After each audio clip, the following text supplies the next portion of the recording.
அதே மாதிரி இந்த பணம் சம்பந்தமாக நமக்கு இருக்கிற இன்னொரு குழப்பம் என்னன்னு கேட்டால், கடன் வாங்கிடுவோம் சில நேரத்தில்.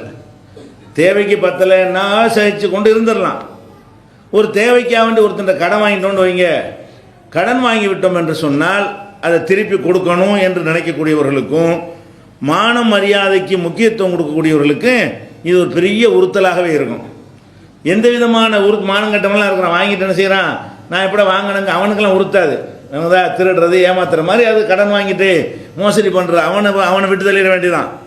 ஆனால் யாருக்கு உறுத்தலாக இருக்கும் என்றால், நம்ம கடன் வாங்கிட்டோம், அவன் கேட்பான், நம்ம கொடுக்க முடியலன்னா வெக்கமாக இருக்குங்க, அவனை பார்த்தா வேற பக்கம் ஒழிச்சிட்டு போகிறது, அவனை சந்திக்க வேண்டிய நிலை ஏற்படும் என்றால் அந்த மாதிரி சபைகளுக்கு செல்வதை தவிர்த்து கொள்வது, இந்த மாதிரியெல்லாம் இருக்கிறோம். ஒரு கடையில் கூட நீங்கள் வந்து கடன் கொடுத்துட்டீங்கன்னு சொன்னால் வியாபாரம் நின்று போயிடும். கடன் இல்லைன்னீங்களாம் தொடர்ச்சி வியாபாரத்துக்கு வந்துட்டு இருப்பாங்க. கடன் கொடுத்தீங்கன்னு சொன்னால் இந்த கடனை தரணுமேங்கிறதுக்காக வேண்டி தர முடியலைன்னு வைங்க, காசு இருக்கும்போது வேறு கடையில் வாங்கிட்டு போயிடுவான். காசு இருக்க சரி கடனில் தந்துருக்காங்க அங்கே போய் வாங்குவோம் அப்படின்னு நினைக்க மாட்டாங்க. இந்த கடன் கொடுக்கணுங்கிறக்கா என்ன செய்கிறது, வேறு கடையில் வாங்கிட்டு போகிறது. அப்போ கடன் கொடுத்தா அது வந்து ஒரு கடன் தந்திருக்கான அவன்கிட்ட நம்ம வியாபாரம் பண்ணணும் அப்படின்னு நினைப்பு வர மாட்டேங்குது. ஏன்னு கேட்டால் அந்த கொடுக்க முடிய இயலாமை என்று வரும் பொழுது அது நம்மளை எல்லாரையும் பாதிக்கிறது. நல்ல இரையச்சம் உடையவங்க, ஒரு ரோசத்தோட மானத்தோடு வாழக்கூடியவர்களுக்கு பாதிக்கிறது. இது பாதிக்கத்தான் செய்யும். கடன்கிறது ஒரு பெரிய விஷயம்தான். ஆனால் நபிகள் நாயகம் ஸல்லல்லாஹு அலைஹி வஸல்லம் அவங்க அதற்காக வேண்டி நமக்கு ஒரு பாதுகாப்பு கவசத்தை நெஞ்சிருக்கிறாங்க, ஏற்பாடு செஞ்சு தந்திருக்கிறாங்க. முதலாவது இந்த கடன் பிரச்சனைக்காக வேண்டி இந்த கடனில் மாட்டிக்கிற கூடாதுன்னு சொல்லி அல்லாஹ்விடத்தில் நம்ம அடிக்கடி பிரார்த்தனை செஞ்சுக்கிட்டே இருக்கணும். எத்தனை விஷயத்துக்கு நம்ம என்ன செய்கிறோம், பிரார்த்தனை செய்கிறோம். யாராவது எனக்கு கடன் இல்லாமல் ஆக்கி வைப்பாயாகங்கிறதுக்கு ஒரு முக்கியத்துவம் கொடுத்து பிரார்த்தனை பண்ணுறோமா? பிள்ளைய கூட ரிஸ்க்கு கூட அதை கூட இதை கூட இப்படிலாம் கேட்குறோமே தவிர வீட்டை கூட காரை கூடன்னு கேட்குறோம். இறைவா நான் யார்ட்டையும் கடன் வாங்கிடக்கூடாது, கடன் வாங்கக்கூடிய துன்பத்திலிருந்து என்ன செய்யணும், நீ காப்பாற்ற வேண்டும் அப்படின்னு நம்ம கேட்க மாட்டோம். ஆனால் நபிகள் நாயகம் ஸல்லல்லாஹு அலைஹி வஸல்லம் அவங்க அன்றாடம் தொழுகையில் ஓதுவதற்கு கற்றுத்தந்த துவாவில் கூட அல்லாஹும்ம இன்னி அஊது பிக்க மினல் மஹ்சமி வல் மக்ரமி, இறைவா பாவத்தை விட்டு உன்னிடத்திலே பாதுகாப்பு தேடுகிறேன், கடனை விட்டு பாதுகாப்பு தேடுகிறேன். அப்போ பாவத்திலிருந்து எப்படி பயந்து ஓடுறதுக்கு அல்லாட்ட பாதுகாப்பு தேடுறோமோ அந்த மாதிரி எதுலையும் பாதுகாப்பு தேடுனேன். எல்லாம் கடனாளி ஆக்கிறாத, கடன் பட்டவங்க என்ன செய்யணும் ரெண்டாவது வச்சுக்கிறோம். முதல்ல இந்த கடன் வராமல் இருக்க வேண்டும் என்றால் அன்றாடம் என்ன செய்யணும், நம்ம அல்லாஹ்விடத்தில் கடனிலிருந்து பாதுகாப்பு தேடிக்கிட்டே இருக்கணும். அப்போ இதை வந்து அதிகமாக எந்த அளவுக்குன்னு கேட்டால், இப்படி ரசூலுல்லாஹ் துவா செஞ்ச உடனே ஒரு தோழர் எழுந்து கேட்குறாரு. என்ன கேட்குறாருன்னா, மா அக்ஸரமா தஸ்தஈது மினல் மக்ரம், கடனில் இருந்து இப்போ அதிகமாக பாதுகாப்பு தேடுறீங்களே, அதனால அவ்வளோ பெரிய மேட்ராண்டு ரசூல் ஸல்லல்லாஹு அலைஹி வஸல்லம் கேட்குறாரு. நீங்கள் கடன் தொல்லை வரக்கூடாதுன்னு ரொம்ப அதிகமாக பாதுகாப்பு தேடுறீங்களே, கடனாளி ஆக்கிறாது அல்ல, என்னை கடன்காரன் ஆக்கி விட்டுறாதே, அதுலேருந்து காப்பாற்றுன்னு சொல்லி பெரிய பயங்கரமான ஒரு விஷயத்துக்கு தானே அப்படி கேட்போம். ரொம்ப பாதுகாப்பு தேடுறாங்க ரசூல் ஸல்லல்லாஹு அலைஹி வஸல்லம். அதை பார்த்துட்டு அவர் கேட்குறாரு, ஏன் அதிகமாக நீங்கள் கடன்லேருந்து பாதுகாப்பு தேடுறீங்க? அப்போ ரசூல் ஸல்லல்லாஹு அலைஹி வஸல்லம் காரணம் சொல்கிறாங்க, இன்னர் ரஜுல இதா கரம, அதாவது கடன் வாங்கி விட்டான் என்று சொன்னால் பேசும்போது பொய் பேசிடுவான். முதல்ல கடன் வாங்கிட்டான்னு வைங்களேன், நாளைக்கு தரேன்னு வாங்கிடுவான், நாளைக்கு என்ன செய்வான், அதுக்கு ஒரு பொய், நாளை கழிச்சு அதுக்கு ஒரு பொய், நாளை கழிச்சு தர்றேம்மா, அடுத்த வாரம் தர்றேம்மா. அப்போ ஒவ்வொன்றுக்கு என்ன செய்வான், பொய் சொல்லி என்ன செய்வான், நிறைய பொய் சொல்லக்கூடியவனாக இருப்பான். அகலப, வாக்குறுதியை கொடுத்து மீறுவான், பேசிட்டு பொய் சொல்லுவான், வாக்குறுதியை கொடுத்துட்டு மீறுவான். அப்போ இந்த கடன்கிறது கடன் பிரச்சனையாக மட்டும் நீங்கள் பார்க்கக்கூடாது. ஒரு மனிதனை வந்து வாக்கு நிறைவேற்றுவதை தடுக்கக்கூடியதும் அவனை பொய்யனாக அதிகமான பொய் சொல்லக்கூடியவனாக ஆக்குவதும் இந்த கடனால் ஏற்படுகிறது. ஒரு நல்ல மனிதன் வந்து பொய்யனாக இருக்கக்கூடாது. ஒரு நல்ல மனிதன் வந்து நல்ல முஸ்லீம் வந்து வாக்குறுதியை நிறைவேற்றுவனாக இருக்க வேண்டும். அப்போ இந்த ரெண்டுமே ஈமானுக்கு அடையாளம். இன்னும் சொல்ல போனால் முனாஃபிக்குங்கிறாங்கல்ல, முனாஃபிக்குன்னா யாரு, உள்ளத்தில் ஒன்று வச்சு வெளியே வேற ஒன்று வைக்கிறவனுக்கு பேர் முனாஃபிக்குமாங்க. மூமீன் என்று மக்கள்கிட்ட வந்து சொல்லிக்கிடுவாங்க, உள்ளத்தில் ஈமான் இருக்காது. அவங்க மக்கள்கிட்ட போனால் நான் உங்களை சேர்ந்த ஆளுக்குங்கிறது, இங்கே வந்து அவங்கள சேர்ந்த ஆளுக்குங்கிறது, இப்படி முனாஃபிக்குன்னு ஒரு கூட்டம் இருந்தாங்க. நபிகள் நாயகம் ஸல்லல்லாஹு அலைஹி வஸல்லம் சொன்னாங்க, இந்த முனாஃபிக்குன்னு 3 அடையாளம் இருக்குது. 3 அடையாளம் என்ன, இதா ஹதஸ ஃபகதப, பேசுனா பொய் சொல்லுவான், ஒய்தா வஅத ஃபஅஹலஃப, அவன் வந்து வாக்குறுதி கொடுத்தா அது மீறுவான், ஒய்தா துமின கான, நம்பி ஒப்படைக்கப்பட்டால் மோசடி செஞ்சிருவான். இதுதான் முனாஃபிக்கு அடையாளம். ஒரு நல்ல மூமினா இருக்கிறவனுக்கு முனாஃபிக்கு உள்ள அடையாளம் எது? பேசினா பொய் பேசுறது, வாக்கு மீறுவது, நம்பிக்கை துரோகம் செய்வது. அதில் ரசூல் ஸல்லல்லாஹு அலைஹி வஸல்லம் இந்த கடனால் 2 இருக்குன்னு சொல்லிட்டாங்க. முனாஃபிக்கு 3 அடையாளம் இருந்துச்சுல, அதில் 2 எதனால் ஏற்படுமா?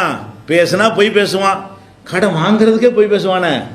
கடன் வாங்குவதற்கே என்ன செய்வான்? ஆரம்பமே உண்மையான தேவையை சொன்னால் கடன் தரமாட்டாங்கன்னு சொல்லிட்டு இப்போ தான் பொண்டாட்டி ஆஸ்பத்திரி வச்சு வந்திருக்கேன்னு சொல்லுவான். அவனுக்கு வேறு ஒரு காரியத்துக்காக அவனுக்கு என்ன செய்யும்? பணம் தேவைப்படும், அது சின்ன தேவையாக இருக்கும். இதுக்கெல்லாம் ஏன்டா கடன் வாங்குறீங்கன்னு கேட்டு வாங்குறதுக்காக வேண்டி கடன் வாங்குறதுக்கே என்ன செய்வான்? அதுக்கு தகுந்த மாதிரி பொய் சொல்லுவான். திருப்பி தர்ற விஷயத்தில் திருப்பி பொய் சொல்லுவான். இருந்தால் கூட கொடுக்க மாட்டான். அதாவது இல்லாமல் கொடுக்க முடியாமல் போனால் அது ஒரு கணக்கு இருக்குது. அல்லாஹ் அதை பார்த்து கொண்டிருக்கிறான். சில பேர் என்ன செய்வான்? கடன் வாங்கிட்டு கொடுக்கறதுக்கு இருக்கும், எத்தனையோ செலவுகள்லாம் பண்ணுவான், விரயம் பண்ணுவான், அது பண்ணுவான், இதுவான், கல்யாணத்துக்கு பல லட்சங்கள் செலவு செய்வான். ஒரு கடைக்கு கொடுக்க வேண்டிய ஒரு 1000 ரூபாய் கொடுக்க மாட்டான். ஒரு பால்காரனுக்கு கொடுக்க வேண்டிய காசை என்ன செய்ய மாட்டான்? கொடுக்க மாட்டான். அப்போ எத்தனையோ சின்ன தெருவில் உள்ளவங்கள்ட்ட எல்லாம் போய் வாங்கியிருப்பான் கடன், அதெல்லாம் கொடுக்க மாட்டான். லட்சக்கணக்கான ரூபாயில் செலவு பண்ணுவான். அப்போ வச்சுக்கிட்டே மோசடி செய்ய, வாக்குறுதி மீறக்கூடிய நிலையெல்லாம் ஏற்படுகிறது. அப்போ அதுக்கு தான் நபி ஸல்லல்லாஹு அலைஹி வஸல்லம் அவங்க வந்து கடன்கிற ரொம்ப பயப்பட வேண்டிய விஷயம்னு சொன்னாங்க. இது புகாரியில் 833வது ஹதீஸ்லையும் 2397வது ஹதீஸ்லையும் இருக்கிறது. அதனால் நீங்கள் அடிக்கடி என்ன செய்ய வேண்டும் என்றால், இந்த கடன் வரக்கூடாதுன்னு அல்லாஹ்ட்ட பாதுகாப்பு தேட வேண்டும். பொய்யனாகாமல் நம்ம தப்பிச்சு கொள்ளலாம். அல்லாஹ்ட்டே அந்த கவசத்தை ஒப்படைத்து விடும் பொழுது நமக்கு என்ன செய்யும்? சுமை குறைந்து விடுகிறது. அதே மாதிரி நபி ஸல்லல்லாஹு அலைஹி வஸல்லம் அவர்கள் வந்து அடிக்கடி பாதுகாப்பு தேடும் பொழுது சில விஷயங்களை பாதுகாப்பு தேடுவாங்க. அதில் கடனை கண்டிப்பாக குறிப்பிடுவாங்க. அல்லாஹும்ம இன்னி அஊது பிக்க மினல் ஹம்மி உல் ஹுஸ்னி, கவலை துக்கம் 2 ஒன்று தான், அவங்களும் 2 வார்த்தையை போடுறாங்க. கவலை துக்கம் ஆகியவற்றிலிருந்து பாதுகாப்பு தேடுகிறேன். ஒல் அஜிஸி ஒல் கசலி, பலவீனம் இயலாமல் போவது, சோம்பேறித்தனம், இதிலிருந்து நான் பாதுகாப்பு தேடுகிறேன். ஒல் ஜுபுனி, கோழைத்தனத்திலிருந்து பாதுகாப்பு தேடுகிறேன். ஒல் புகுலி, கஞ்சத்தனத்திலிருந்து பாதுகாப்பு தேடுகிறேன்னு சொல்லிட்டு அடுத்ததாக கடனிலிருந்து பாதுகாப்பு தேடுகிறேன். இறைவா, உன்னிடத்தில் நான் கோழையாக இருக்கக்கூடாது, கஞ்சனாக இருக்கக்கூடாது, கவலைப்பட்டு தாவக்கூடாது, பலவீனனாக இருக்கக்கூடாது, சோம்பேறியாக இருக்கக்கூடாது, அதே மாதிரி நான் கடனாளியாகவும் இருக்கக்கூடாது. இதை விட்டு உன்னிடத்தில் பாதுகாப்பு தேடுகிறேன் என்று நபிகள் நாயகம் ஸல்லல்லாஹு அலைஹி வஸல்லம் சொல்லிக்கொண்டே இருப்பார்கள். இது புகாரியில் 6399வது ஹதீஸில் இடம்பெற்றிருக்கிறது. கடன்லேருந்து இப்போ பாதுகாப்பு தேடுறோமோ, மன ரீதியாகவே நம்ம வந்து அது கடன் வாங்குவதை தவிர்க்க நினைக்குவோம். நம்முடைய பலவீனம் என்ன இருக்கு? உங்கள்கிட்ட காசு வச்சு ஒரு பொருளை வாங்க நினைக்கிறேன்னு வைங்களேன், தேவை இருந்தால் தான் வாங்குவீங்க. ஒரு பொருளை வாங்க போகிறீங்க, கையில் காசு இருக்குது, அதை வாங்கும் பொழுது என்ன செய்வீங்க? காசை கொடுத்துட்டு வாங்குறதா இருந்தால் அது வந்து இது தேவையா, அது வாங்கிட்டோம்னா நாளைக்கு வேறு ஒரு செலவுக்கு வருமே, இதை வச்சு தான் ஒரு மாதத்தை ஓட்ட வேண்டி இருக்கிறது, வேறு பிரச்சனைகள்லாம் இருக்குதுன்னு சொல்லி அதை விட மிச்சமாக இருந்தால் வாங்கிடுவீங்க. இல்லை சரியாக வராதுன்னா பேசாம பாக்கெட்டில் வச்சு அடுத்த மாதம் பார்த்துக்கணும்னு வந்துடுவீங்க. கடன் தர்றான்னு வைங்க, ஒரு பொருள் கடன் இல்லாட்டா வாங்குவீங்க. கொடுக்க இயலுமா? அதெல்லாம் கவலை கிடையாது. ஏசி வாங்கிற கடன், ஃப்ரிட்ஜு கடன் சொல்லுங்களேன். இந்த ஏசி வாங்கின ஒரு கெப்பாசிட்டி இருக்கா? அது திருப்பி கொடுக்க இயலுமா? ஏசி வாங்கினா அது 20,000 30,000 வேணுமே. நம்ம வாழ்க்கை செலவு சாப்பாட்டுக்கே சரியாக ஓடிக்கிட்டு இருக்கும் பொழுது 30,000 எந்த காலத்தில் நம்ம கொடுக்க போகிறோம்? அப்போ கொடுத்தோம்னு சொன்னால் அது வந்து வாழ்க்கை செலவுக்கு பத்தாமல் போயிடுமே, அதுக்கப்புறம் கரண்ட் பில் அதிகமாக வருமே, அதுக்கப்புறம் செலவுலாம் வருமே என்றெல்லாம் கணக்கு பண்ணி காசு கொடுத்து வாங்கல யோசிக்கிறோம். கடனாக கிடைச்சின்னு சொன்னாலேயே தேவையை விட ஜாஸ்தியாக வாங்குவோம், தேவையில்லாததெல்லாம் வாங்குவோம். 10 கிலோ வாங்குற இடத்துல 20 கிலோ வாங்கி போடுவோம். காசு கொடுத்து வாங்கினா அப்போ என்ன விளங்குறோம்? கடன்னா ஓசி மாதிரி. என்ன மேட்டர் நினைச்சிருக்கிறோம்? கடன் தானே. ஆனால் நம்ம தான் கொடுக்க போகிறோம், விட போகிறது இல்லாமல். அப்போ இந்த கடன் என்பது வந்து ஒரு பெரிய ஒரு எந்த அளவுக்குன்னா இல்லை, கிரெடிட் கார்டு கை வச்சுக்கிட்டு என்ன செய்கிறாங்க? அந்த கிரெடிட் கார்டு என்னைக்கு வந்துச்சோ அன்னைக்கு தான் குடும்பங்களில் பொருளாதார நெருக்கடியும் பொருளாதார சிக்கலும் என்ன செஞ்சிருக்கு? அதிகரித்து இருக்கிறது. இந்த கார்டை கையில் வச்சுக்கிறாங்களா, பார்க்குற பொருளெல்லாம் வாங்குறது. ஏன்? 45 நாளைக்கு கடன் தர்றான்ல, கையில் காசு வச்சுக்கிற வேண்டியதில்லை. 45 நாளைக்கு என்ன செய்கிறதுக்குள்ள இந்த வட்டி இல்லாமல் கடன் தர்றான். அதனால் என்ன செய்வோம்? கிரெடிட் கார்டை கொடுக்க வேண்டியது, 10,000 ரூபாய் பில்லை போட வேண்டியது. அவர் பெருமையை பந்தாவை என்ன செய்கிறது? கார்டை வச்சுக்கிட்டு கார்டை எடுத்துக்கிறீங்களா அப்படின்னு சொல்கிறது எல்லாம் பெருமை. கடைசியில் என்ன வாங்கிட்டு வந்த பிறகு இப்படி எவ்வளோ நாளைக்கு வண்டி உனக்கு இருக்கிறவனுக்கு சரியாக வரும், இல்லாதவனுக்கு அன்றாடம் உழைத்து சாப்பிடக்கூடியவனுக்கு இது தேவையா? உனக்கு 45 நாளில் எப்படி கொடுப்பேன்? 45 நாளில் கொடுக்க முடியாது. அப்போ அதுக்கு வட்டி போட வேண்டியிருக்கும். அல்ல கடனுக்கு கடன் வாங்க வேண்டியிருக்கும். அந்த கடனை கொடுக்க வேற ஒரு கடன், அதுக்கு வேற ஒரு கடன், அதுக்கு வேற ஒரு கடன். கடைசியில் கடனை வாங்கி கடனை அடைச்சிக்கிட்டு போகக்கூடிய நிலைமை தான் ஏற்படுமே தவிர கடன் தீர போகிறது கிடையாது. அதனால நம்ம வந்து கடன்லேருந்து பாதுகாப்பு தேடிக்கிட்டு வந்தீங்கன்னு வைங்க, ஓ அவ்வளோ பயங்கரமான ஒரு விஷயமா இது, அப்போ தான் மனசில் பதியும். கடனில் பாதுகாப்பு தேடாமல் இருந்தீங்கன்னா கடன்கிற சும்மா சாதாரணமாக தர்மமாக வாங்குற மாதிரி அன்பளிப்பை வாங்குற மாதிரி நினச்சிக்கிட்டு இருக்கிறோம். அப்போ அந்த மாதிரியான ஒரு பயம் உண்டாகக்கூடிய வகையில் நம்ம என்ன செய்யணும், இனிமேல் இதுவரைக்கும் நம்ம அப்படி நடந்து கொண்டு இருந்தாலும் கடன்கிறது வந்து நம்மளாக ஏற்படுத்தி கொண்டது தான். நமக்கு மனநோய் வருது, மன அழுத்தம் வருது என்று சொன்னால் கடன் எப்போ வாங்கலாம்? ஒரு மருத்துவ உதவி, ஒரு சீரியஸான ஒரு ஆள் இருக்கிறாரு, அவருக்கு மருத்துவ செலவு பண்ணணும், கையில் நம்மள்ட்ட வருமானம் இல்லை, அந்த நேரத்தில் கடன் தான் என்ன செஞ்சாவனு வாங்கி ஆகணும், அது ஓகே, அது நியாயமான கடன். அல்ல சாப்பிட்டு 5 நாளாச்சு, ஒரு வேலையும் கிடைக்க மாட்டேங்குது, அப்போ சாப்பிடாட்டி செத்து போயிடுவோம், படுத்து கிடந்துருவோம், பலவிதமான பாதிப்பு ஏற்படும். இந்த மாதிரி நேரத்தில் ஒரு சின்ன ஒரு தேவைக்கு கடனை வாங்கி கொண்டோமே ஆனால் இது ரீசன், இதெல்லாம் என்ன இருக்கிறது, ஒரு நியாயமான ஒரு காரணத்துக்காக நம்ம வாங்குகிறோம் என்ற வாழ்ந்தாவணுங்கிற ஒரு நெருக்கடிக்காக வேண்டி, உயிர் காப்பாற்றணும் என்ற ஒரு நெருக்கடிக்காக வேண்டி பணத்தை கணக்கு பண்ண முடியாது. அப்போ இல்லாட்டால் நம்ம கொடுத்து பின்னாடி என்ன செய்வோம், சில செலவுகளை குறைச்சாவது சில வருமானத்தை அதிகரித்தாவது கடனை கொடுத்துருவோம்னா இது வந்து ஏற்கத்தக்க ஒரு கடன். நம்ம அதுக்காக கடன் வாங்குகிறோம். அதிகமான பேர் எது கடன் வாங்குறான்னு சொன்னால் 10 20 ஆக்குறது தான் கடன் வாங்குறான். ஏற்கனவே 10 லட்ச ரூபா இருக்கும், அது 20 லட்ச ரூபாய் ஆக்குறதுக்கு கடன் வாங்குறான். ஏற்கனவே ஒரு வீடு இருக்கும், அதை பெரிய வீடு ஆக்குறதுக்கோ அல்லது இன்னொரு வீடு கட்டுறதுக்கு தான் கடன் வாங்குறான். ஏற்கனவே வீடு இருக்கும், வீட்டில் இன்னொரு மாடி கட்டணும், உன்ட்டு நல்ல தரலையில் மாடி கட்டுறது தந்து கட்டிருப்பியா இல்லையா, உனக்கு தரல, உன் சோத்துக்கும் வாழ்க்கைக்கும் சரி சம்பாத்தியதும் சரியாக இருக்கிறது. அப்போ நீ என்ன நினைக்கணும், ஓ நமக்கு இவ்வளோ தான் வருது, இந்த நேரத்தில் மேலே ஒரு மாடியை கட்டுறதுக்கு அதுக்கு ஒரு 20 லட்ச ரூபா 30 லட்ச ரூபா செலவழிக்கிறதா இருந்தால் நம்மள்ட்ட இல்லை. கடனை வாங்கிட்டு அதை கட்டிட்டோம்னு சொன்னால் எப்படி அதை கடனை செலுத்த முடியும்? கடன்காரன் கொடுக்கணுமா இல்லையா? இதை வந்து நம்மளா இழுத்து போட்டுக்கிறோமா அல்ல யாராவது நம்ம தலையில் திணிச்சாங்களா? நம்மளா இழுத்து போடுறோம். இந்த கடனுக்கு வாங்குறது என்பது, கடனுக்கு பெரும்பாலும் தரமாட்டான், வட்டிக்கு தான் கடன் தருவான். சொந்தக்காரன் தான் கடனுக்கு சும்மா தருவான், மற்றவன்ட்ட கடன் வாங்க போனால் என்ன செய்வான், வட்டி தான் போடுவான். அப்போ அந்த மாதிரி எல்லாம் வந்து நம்மளாக தான் இழுத்து போட்டுக்கிறோம். நிர்பந்தத்துக்கு வாங்குவதை பற்றி பிரச்சனை இல்லை, ஆனால் கடன்கிறத முடிஞ்ச அளவுக்கு நம்ம தவிர்க்கணும். ஷஹீதுக்கு கூட கடன் மன்னிக்கப்படாதுங்கிறாங்க ரசூல் ஸல்லல்லாஹு அலைஹி வஸல்லம். யுக்ஃபர் லி ஷஹீதி குல்லு தம்பின் இல்ல தைன். அல்லாஹ்வுடைய பாதையில் உயிரை தியாகம் செஞ்சுட்டு போனால் கூட கடன்காரன் வந்து குரலை பிடிப்பான், அப்போ உன்னுடைய அமல்லாம் பறித்து கொடுக்கப்பட்டுரும், கவனமாக இருந்துக்கன்னு எச்சரிக்கிறாங்களே. அப்போ நம்ம மன ரீதியாக நம்ம இன்னைக்கு மாறிக்கொள்ள வேண்டும். எக்காரணத்தை கொண்டும் ரொம்ப அவசியம் ஏற்பட்டாலே தவிர நாங்கள் கடன் வாங்க மாட்டோம்னு நீங்கள் வாழ்ந்து பாருங்கள். மன உளைச்சலுக்கு இந்த வேலையே இல்லை. ஏன் வருது? இருக்கிற கொண்டு வாழ்ந்துட்டு போகிறோம். 10க்கு பதில் 5 வாங்கிட்டு போங்க, 1 லிட்டருக்கு பதில் 1/2 லிட்டர் வாங்கி வாழ்ந்துட்டு போங்க, 1 மூட்டைக்கு பதில் 1/2 மூட்டை வாங்கிட்டு போங்க. என்ன இருக்குதோ அதுக்கு தகுந்த மாதிரி அட்ஜஸ்ட் பண்ணிக்கிற வேண்டியது. அல்லாஹ் தருவதை கொண்டு அட்ஜஸ்ட் பண்ணி விட்டோம் என்று சொன்னால் அதில் பெரிய ஒரு இழப்பெல்லாம் வராது. எந்த அளவுக்கு ரசூல் ஸல்லல்லாஹு அலைஹி வஸல்லம் சொல்கிறாங்கன்னு கேட்டால், தஆமுல் வாஹிது யக்ஃபீல் லிஸ்னைன். ஒரு ஆள் சாப்பாடு தான் இருக்குது, 2 பேருக்கு அது போதும். மனசு மட்டும் கொஞ்சம் வச்சோம் என்று சொன்னால் ஒருவருடைய உணவு, ஒரு ஆளுக்கு உணவு இருக்குது, காசு கடன் வாங்க வேண்டியிருக்கா, ஒரு ஆளுக்கு தான் சாப்பாடு இருக்கா, ஆளுக்கு போதே சாப்பிடுவோம், இதில் என்னென்ன செத்தா போயிட போகிறோம். அப்போ ஒரு ஆளுடைய உணவு 2 ஆளுக்கு போதும், 2 ஆளுடைய உணவு 4 ஆளுக்கு போதும் என்றெல்லாம் நபிகள் நாயகம் ஸல்லல்லாஹு அலைஹி வஸல்லம் எதுக்கு சொல்லி தர்றாங்க? இருக்கிறத கொண்டு நிறந்து வாழ பாருங்க. கடன் வாங்கி கொண்டு வாழ்வதற்கு மூத்தா போயிட்டோம்னா நம்ம அமலை கொண்டு கொடுக்க முடியுமா அவனுக்கு? நம்ம கடன் வாங்கியவனாக நம்ம மரணித்து விட்டோம் என்று சொன்னால் நம்முடைய அமல் அவனுக்கு போயிருமே, அவன் பாவத்தை நம்ம சுமக்க வேண்டி இருக்குமே என்று மறுமையை அடிப்படையாக வைத்து சிந்தித்தாலும் அது நல்லதில்லை. உலகத்தில் நீங்கள் சிந்தித்தாலும் நீங்கள் கஷ்டம் அதிகமாக தான் படுவீங்க. கடன் வாங்கி விட்டீர்களே, ஆனால் கடன் வாங்காமல் இருக்கும் பொழுது இருக்கக்கூடிய ஒரு நிம்மதி கடன் வாங்கணும்னு இருக்கவே இருக்காது. எந்த ஒரு கட்டத்திலையும் அல்லாஹ் வந்து நம்மளை வந்து ரொம்ப நெருக்கடிக்கு தள்ளினாலே தவிர நாங்கள் கடன் வாங்க மாட்டோம் அப்படிங்கிறதுல நம்ம உறுதியாக இருக்க வேண்டும். இது அப்போ தான் நம்ம நாளைக்கு இந்த மாதிரி பிரச்சனை வராமல் இருக்கும். அதே நேரத்தில் வந்து கடன் வாங்கிட்டோம் என்று சொன்னால் அதுக்காக நம்ம அழட்டிக்கிற வேண்டியது கிடையாது. நபிகள் நாயகம் ஸல்லல்லாஹு அலைஹி வஸல்லம் அவங்களும் கடன் வாங்கியிருக்கிறாங்க. எதுக்கு வாங்கியிருக்கிறாங்கன்னு கேட்டால், ஒரு வீட்டை 2 வீட்டாக்குறதுக்கு வாங்கலை. எதுக்கு வாங்கியிருக்கிறாங்க? அவங்களுடைய கடைசி காலம், கடைசி நேரத்தில் வந்து வீட்டில் சாப்பாடு ஒன்றுமே இல்லை, அரசாங்கத்தில் கஜானாவில் எவ்வளோ இருக்கிறது, கேட்குற ஆளுக்கெல்லாம் அள்ளி அள்ளி கொடுக்குறாங்க, அது அவங்க எடுக்க மாட்டாங்க. அந்த மாதிரி இருக்கும்போது என்ன செய்கிறாங்க, ஒரு யூதர்கிட்ட கொண்டு போய் தன்னுடைய கவசம்னா இரும்பு உடை, போர்க்களத்தில் போட்டுக்கொள்ளக்கூடிய இரும்பாலான இரும்பு சங்கிலியால் செய்யப்பட்ட ஆடை இருக்கு இல்லையா, அதை போய் அடமானமாக வச்சு, வட்டி இல்லாத அடமானம், அடமானமாக வச்சு ஒரு சில மரக்கால் கோதுமை என்ன செய்கிறாங்க, வீட்டு உணவு தேவைக்கான்னு வாங்கிட்டு வர்றாங்க.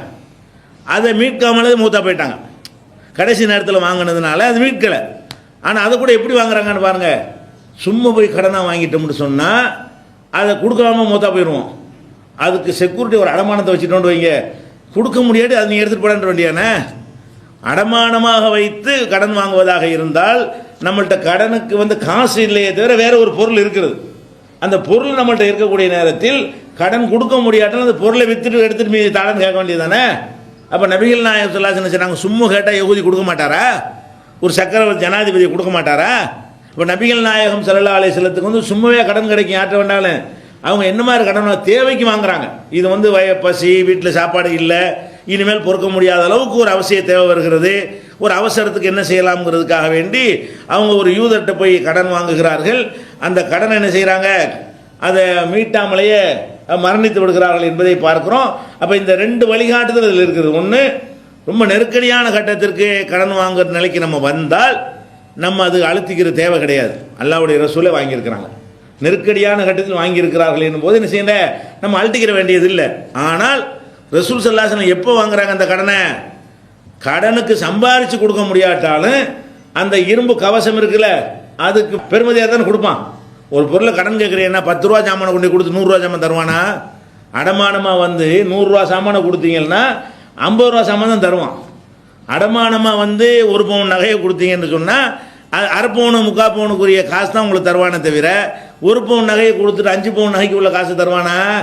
தரமாட்டான். அப்போ அடமானமாக கொடுத்து கடன் வாங்கக்கூடிய ஒரு பழக்கத்தை நம்ம வைத்து கொண்டோமே, ஆனால் இதுதான் ரசூலுல்லாஹ்வுடைய முன்மாதிரி. சும்மா கடன் வாங்கக்கூடாது. சும்மா கடன் வாங்கினால் நம்ம செலுத்த மாட்டோம். நம்ம வேணும் அதிகமான சுமைகளை சுமக்கக்கூடியவர்கள் ஆகுவோம். நமக்கு சக்தி இல்லாமல் வாங்குவோம். அப்போ நம்ம என்ன செய்யணும், கடன் கேட்குறதா இருந்தால் இந்தாங்க 5 பவுன் நகை இருக்குது, ஒரு தேவை இருக்குது, 1 லட்ச ரூபா தாங்கன்னு கேளுங்க. கொடுக்க முடியலையா, கடன் எடுத்து மீதியை தாப்பான்னு கேளுங்க. ஏன்னா வட்டின்னா பயப்படணும். 1 லட்ச ரூபா கடன் வாங்கினா 5 லட்ச ரூபா வட்டி இல்லாத கடன் தானே, தெரிஞ்சவங்கள்ட்ட வாங்குங்க. அப்போ கடன் வாங்குவதாக இருந்தால் திருப்பி செலுத்துவதற்குரிய ஒரு உத்தரவாதத்தோடு, கடைசி காலத்தில் இருக்கும்போது கூட அந்த உத்தரவாதத்தோடு வாங்குறாங்க. ரசூலுல்லாஹ் மூத்தா போன பிறகு யாரும் அந்த கடனை செலுத்த தேவை கிடையாது. கவசம் இருக்குல்லப்பா, எடுத்துக்கிட்டு மீதி காசு கொடு, அதில் கணக்கை நேர் பண்ணிக்க, நீ கொடுத்த உணவுக்கும் நான் கொடுத்த கவசத்துக்கும் சரியாக போச்சு என்று ரசூல் ஸல்லல்லாஹு அலைஹி வஸல்லம் இருந்திருக்கிறாங்களே. இதை நீங்கள் முன்மாதிரியாக கொண்டீர்களேயானால் அவசியத்துக்கு கடன் வாங்க வந்தால் கூட நம்மளை அது பாதிக்காதீங்க. கடன் வாங்கி கடன் அடைக்க மாட்டோம். நம்ம சாமாங்க இருக்குது, பொருள் இருக்கிறது, நம்ம பொருள் கடனுக்கு உத்தரவாதமாக செக்யூரிட்டியாக கொடுத்து வைத்திருக்கிறோம். அந்த மாதிரி ரசூல் ஸல்லல்லாஹு அலைஹி வஸல்லம் வாங்கினார்கள் என்கிற செய்தி புகாரியில் 2068, 2069, 2096, 2200, 2251, 2252, 2386 இதெல்லாம் புகாரியில் நபி ஸல்லல்லாஹு அலைஹி வஸல்லம் அவர்கள் இந்த யகூதி இடத்துல, யூதர் இடத்துல தம்முடைய கவசத்தை அடமானமாக வைத்து சிறிதளவு தானியத்தை பெற்று குடும்பத்தை ஓட்டி இருக்கிறார்கள்ங்கிறத பார்க்குறோம்.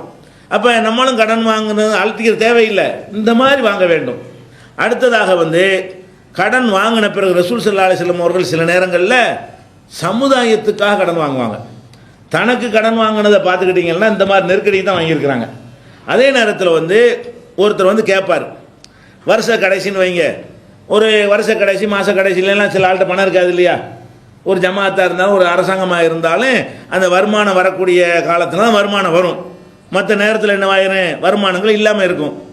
அப்போ யாராவது ரசூல் ஸல்லல்லாஹு அலைஹி வஸல்லம் உதவி கேட்டு வருவாங்க. உதவி கேட்டு வந்தால் அவங்க என்ன செய்வாங்க, அவருக்கு உதவி கொடுங்கன்னு சொல்லிட்டு யார்ட்டையாவது ஒரு ஒட்டகம் இருக்குமா அது கொடுங்கன்றுவாங்க. ஒரு ஒட்டகம் ஜமாத்து சார்பாக பைத்துல் மாலிலேருந்து என்ன செய்வாங்க, கொடுக்கறதுக்கு ஒன்றும் வரலன்னு சொன்னால் அடுத்த மாதம் அங்கேருந்து வந்துடும், பஹ்ரைன்லேருந்து வந்துடும், இங்கேருந்து வந்துடும், ஜக்காத்து பொருள்லாம் வந்துடும் என்ற ஒரு அடிப்படையில் என்ன செய்வாங்க, அவங்க யாருக்காவது தான தர்மம் கொடுப்பதற்காக வேண்டி, ஜக்காத்திலிருந்து கொடுப்பதற்காக வேண்டி யாராவது ஒரு ஆள்கிட்ட என்ன செய்வாங்க, இருக்கிற ஆள்கிட்ட நீங்கள் எதாவது கொடுக்குறீங்களா, அவர் கொடுங்க நான் தந்துடுறேன் அப்படின்னு கடன் வாங்கியிருக்கிறாங்க. அந்த மாதிரி ரசூல் ஸல்லல்லாஹு அலைஹி வஸல்லம் ஒரு நாள் ஒரு ஆள்கிட்ட வாங்கிவிட்டாங்க. பலதரப்பட்ட அந்த ஆள் பேர்லாம் ஹதீஸில் சொல்லப்படலை, ஆனால் கண்டிப்பாக ஒரு சஹாபியாக தான் இருப்பார். சஹாபாக்கள்லையும் நம்ம சராசரி மனிதர்கள் இருப்பாங்க இல்லையா. அப்போ நபி ஸல்லல்லாஹு அலைஹி வஸல்லம் அவர்கள் அவர்கிட்ட வாங்கிட்டாங்க. வாங்கணுன்னு அந்த ஆள் கொடுக்க முடியலை, ஜக்காத்து வந்தவொன்னே தர்றேன்னு இருப்பாங்க, ஜக்காத்து வரல, இந்த வருது அந்த வருதுமோ பல நாடுகள்லேருந்து வசூலித்து வரணுமா இல்லையா. அப்போ பைத்துல் மாலுக்கு பணம் வரலை. வந்த உடனே ரசூல் ஸல்லல்லாஹு வந்து என்ன செய்கிறாரு, கடுமையான முறையில் என்ன சொல்லி வாங்குனீங்க, அல்லாஹ்வுடைய ரசூல்கிட்டயே என்ன சொல்லி வாங்குனீங்க, நீங்கள் என்ன வந்து தராமல் ஏமாத்துறீங்களா, என்ன சொன்னார்னு விளங்கலை, கடுமையான வார்த்தைகளை வந்து போட்டு கேட்டார்னு வருகிறது. நம்ம ஊகம் பண்ணிக்கிற வேண்டியதான். கடுமையான வார்த்தைகளை சொல்லி அல்லாஹ்வுடைய ரசூல்கிட்டயே கொடுத்த கடனை வந்து திருப்பி கொடுக்கலன்னு சொன்னால் நெருங்கிய நண்பனா நகமும் சதையுமா இருந்தாலும் இப்படி தான் பேசுவாங்க. நல்லா விளங்கிக்கணும். அல்லாஹ்வுடைய ரசூல்கிட்ட இப்படி பேசுனாங்கன்னு சொன்னால் வாங்கின கடனை கொடுக்கலன்னு வைங்க, அந்த மரியாதை அப்படி போயிடும். இன்னும் நம்ம புழு பழகிட்டு இருந்தான், புருஷன் அவன் சட்டை நம்ம போட்டு நம்ம சட்டை அவன் போட்டுட்டு இருந்தான், இப்படி இருந்தா மாடான்னு சொல்லிட்டு நம்ம நினைப்போம். ஆனால் கடன் கொடுத்தவன் டக்குன்னு அப்படி மாறிக்கிடுவான். நீங்கள் வாங்கினாலும் கொடுத்தாலும் இருக்கிற காரணத்தினால உங்களை அப்படியே கீழே தள்ளிடுவான். கொடுத்ததுனால அவன் கொஞ்சம் தன்னை உயர்வாக நினைத்து கொள்வான். அப்படி நினைச்சு என்ன செய்கிறாங்க, கடுமையான முறையில் கேட்டவுடனே எந்த அளவுக்குன்னா கூட இருந்த சஹாபாக்களுக்கெல்லாம் பிடிச்சி சாத்தலாமான்னு கோவம் வருது. அப்போனா என்ன மாதிரி கேட்டப்பாரு பார்த்துக்கிறேங்க. இந்த ஆள் அதுவும் எப்படி சபையில் வச்சு கேட்குறான்னு வந்தது. அந்த கடனை கேட்குறாங்க ரசூலை தனியாக போய் பார்த்து கொஞ்சம் கடுமையாக கேட்டால் கூட யாருக்கும் தெரியாமல் கேட்டால் கூட பரவாயில்லை. இந்த மாதிரி சபையில் உட்காந்துருக்கும்போது என்னங்க நீங்கள் கடன் வாங்கிட்டு தரீங்களா இல்லையா, எத்தனை தடவை உங்கள்கிட்ட அலைகிறது இப்படி ஏதோ சொல்லியிருப்பாரு. என்னமோ ஒன்று சொன்னவொன்னே இருக்கிற ஆட்கள்லாம் கோவம் வந்து புட்றா நாட்டுறான்ற மாதிரி கோவம் சஹாபாக்கள் வந்து இது ரசூல்லாட்ட வந்து அப்படி பேசுவியா அப்படின்னு சொல்கிறாங்க. அப்போ நபி ஸல்லல்லாஹு அலைஹி வஸல்லம் என்ன செய்கிறாங்க, தௌஹு விடுங்கள், அவரை விடுங்கள், ஃபைன்னலி சாஹிபில் ஹக்கி மகாலன், கடன் கொடுத்தவருக்கு இப்படி பேச உரிமை இருக்கிறது. கடன் கொடுத்தா அப்படி தான் பேசுவாங்க. நான் தான் சகிச்சுக்கு நான் வாங்கிட்டேன், என்ன இருந்தாலும் நான் வாங்கிட்டேன், அவர் கொடுத்தவர் ஆகிட்டாரு, அப்படி தான் பேசுவார். அப்போ நம்ம கடன்காரன் ஒளியிறமை அதில் தான் மனக்குழப்பம் வருது. ரெண்டு திட்டுனா திட்டு போகிறான்ட்டு குழப்பம் வருது. நீ கடன் வாங்கிட்டியே மூஞ்சில் முடிச்சா அதை கேட்பான், கேட்டு போகிறான், அவங்க வாங்கிட்டோமா இல்லையா கேட்டுட்டு போகிறான். ரசூல் ஸல்லல்லாஹு அலைஹி வஸல்லம் எப்படி லைட்டாக எடுத்துக்கொண்டார்களோ, கடனை வாங்கிட்டாங்க, எதனால உங்களுக்கு மன அழுத்தம் வருது, ஒளியிறதுனால வருது, கடன்காரனை தவிர்க்கிறதுனால வருது. வாங்கணும் வாங்கிட்டீங்க, ஏன் ஒளியன்னு சராசரியாக எப்போதும் போல ஒளிஞ்சா தானங்க பஞ்சாயத்து வருது. ஒளிஞ்செல்லாம் நிம்மதி இருக்காத, அவன் பார்த்துருவான் இவன் பார்த்துருவான் சொல்லி கொடுத்துருவான் அப்படின்னு சொல்லி நினச்சிங்கன்றாலேயே நிம்மதி போயிடும். நீங்கள் கடனை வாங்கினால் சாதாரண ஒரு முன்னாடி வர வேண்டியது, திட்டுவார்னு தெரிஞ்சுக்கிட்டே வர வேண்டியது, எதிர்பார்த்து போயிருங்க, திட்டவும் செய்வார். எல்லாத்தையும் கேட்டுக்கிட்டு ரசூலுல்லாஹ் சொல்லியிருக்கிறாங்க, நான் உங்களை எதிர்த்துலாம் பேச தயாராக, கண்டிப்பாக நான் தந்துடுவேன், மனிதனுங்கிற முறையில் எனக்கு ஏழலை, எப்படி தந்துடுவேன்னு சொல்லுங்கள். அப்போ என்ன செய்வார், எத்தனை திட்டுவார். அப்போ உங்களுக்கு அவரை சந்திக்க ஃபேஸ் பண்ண நீங்கள் ரெடின்னு வந்துட்டீங்கன்னு சொன்னால் கடன் என்பது யாருக்கு அழுத்தம் கிடையாது. வாங்காமல் இருங்க, முடிஞ்ச அளவுக்கு அவசியத்துக்கு வாங்குங்க, அடமானம் வச்சுட்டு வாங்குங்க. அப்படி இல்லாமல் வாங்கி விட்டால் கூட ஓடி ஒளியாதீங்க. ஓடி ஒளிகிற காரணத்தினால தான் என்ன வருது, நமக்கு வந்து மன அழுத்தம் வருகிறது. நேராக அவர் ரெண்டு திட்டினார்னா அவருக்கும் இறங்கி போயிருங்க. கடன் கொடுத்த ஆளுக்கு ரெண்டு திட்டுனார்னு வைங்க, திட்டிட்டு என்ன செய்வார், சரி திட்டி விட்டு சரி அடுத்த மாதம் கொடுன்றாரு.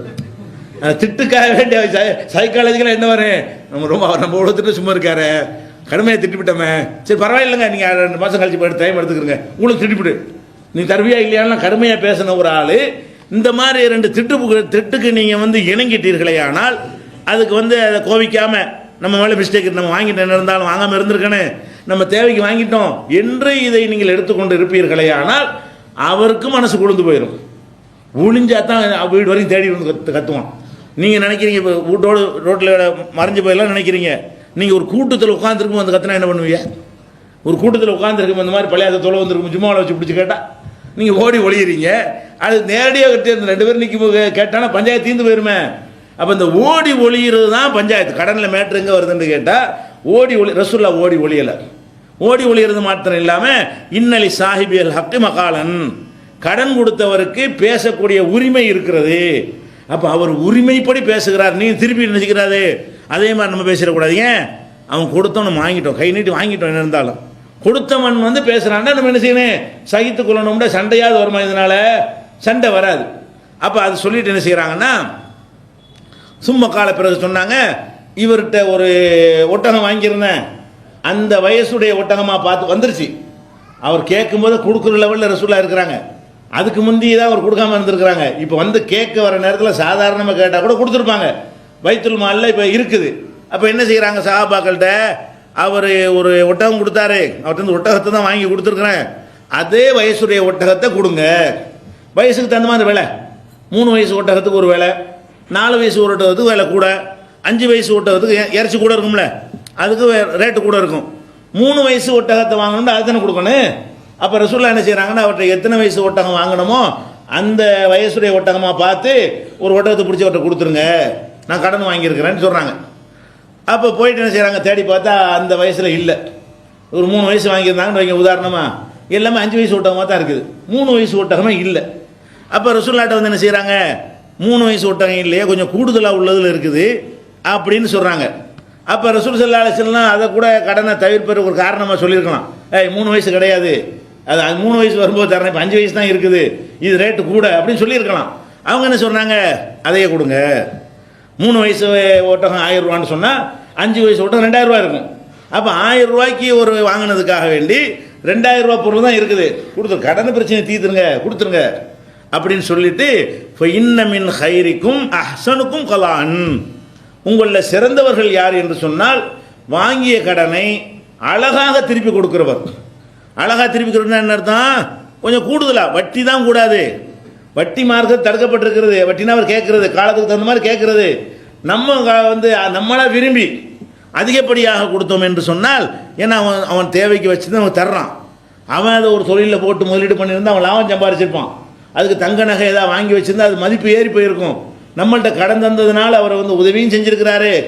அவருக்கு எப்படி இருந்தாலும் இந்த நவீன காலத்து பொருளாதாரத்தில் வந்து கடன் கொடுக்குறவனுக்கு இழப்பு ஏற்படுகிறது. அப்போ அதெல்லாம் கருத்தில் கொண்டு நம்ம என்ன செய்ய வேண்டும் என்றால், கடன் வாங்கினால் கொஞ்சம் கூடவே கொடுக்கணும். என்ன செய்வாங்கன்னா, கடனை வாங்கிவிட்டு அதை கொடுக்குறது எப்படி செய்வானா, பஞ்சாயத்து வச்சு 1 லட்சம் வாங்கிடுவானா, வச்சு 50 தான் தர முடியும் அப்படிமா, வேறு வழியில் அதையா கொடுங்கன்னு வாங்குவாங்க. அப்போ கடனை வாங்குறோம் எப்படி செய்கிறான்னு சொன்னால் செட்டில்மெண்ட், இதுக்கு பேர். கடன் வாங்கினதுக்கு பூரா என்ன நடக்குது, செட்டில்மெண்ட்டுங்கிற விவகாரத்துக்கு ஏதாவது ஒரு ஜமாத்தில் போலீஸு இல்லை கட்ட பஞ்சாயத்துக்காரங்கிட்ட போயிடுறது.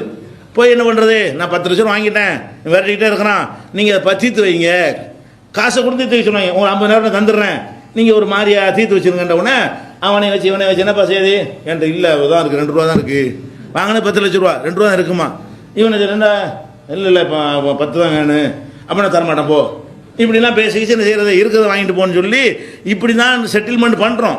ரசூலுல்லாஹ் அந்த மாதிரி பண்ணியிருக்கிறாங்க. இல்லை நெசமாக இல்லாதவருக்கு செஞ்சுருக்கிறாங்க.